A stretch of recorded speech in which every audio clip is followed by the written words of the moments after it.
بسم اللہ الرحمن الرحیم۔ شروع کرتی ہوں اللہ کا نام لے کر جو بڑا مہربان اور نہایت رحم کرنے والا ہے۔ برائے مہربانی چینل کو سبسکرائب کریں اور ویڈیو کو لائک کر دیں، شکریہ۔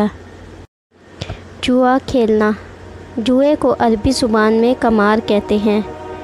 ہر وہ کھیل جس میں یہ شرط ہو کہ ناکام ہونے والا کامیاب ہونے والے کو کچھ دے گا یا ادا کرے گا، قمار یعنی جوا ہے۔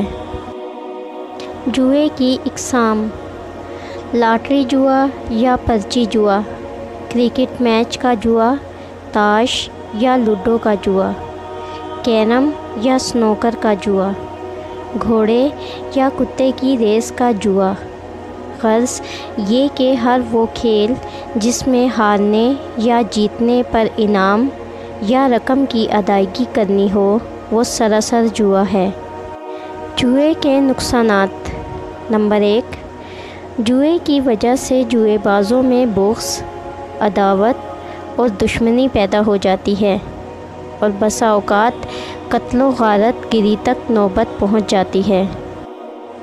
نمبر 2، جوا بازی کی وجہ سے مالدار انسان لمحوں میں غربت و افلاس کا شکار ہو جاتا ہے۔ خوشحال گھر بدحالی کا نظارہ پیش کرنے لگتے ہیں۔ اچھا خاصا آدمی کھانے پینے تک کا محتاج ہو کر رہ جاتا ہے۔ معاشرے میں اس کا بنا ہوا وقار ختم ہو جاتا ہے اور سماج میں اس کی کوئی قدر و قیمت اور عزت باقی نہیں رہتی۔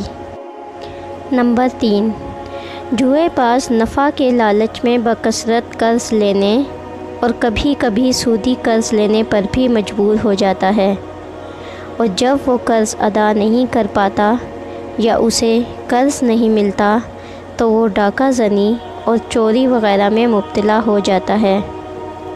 حتیٰ کہ جوئے باز چاروں جانب سے مصیبتوں میں ایسا گھر جاتا ہے کہ بالآخر وہ خودکشی کرنے پر مجبور ہو جاتا ہے۔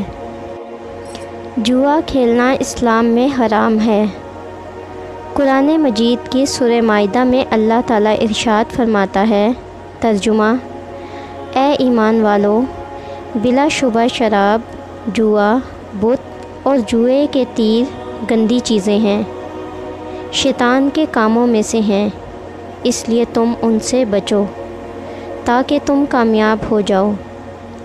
شیطان تو یہی چاہتا ہے کہ شراب اور جوئے کے ذریعے تمہارے درمیان دشمنی اور بغض پیدا کر دے اور تمہیں اللہ کی یاد اور نماز سے غافل کر دے، تو کیا تم رکنے والے ہو؟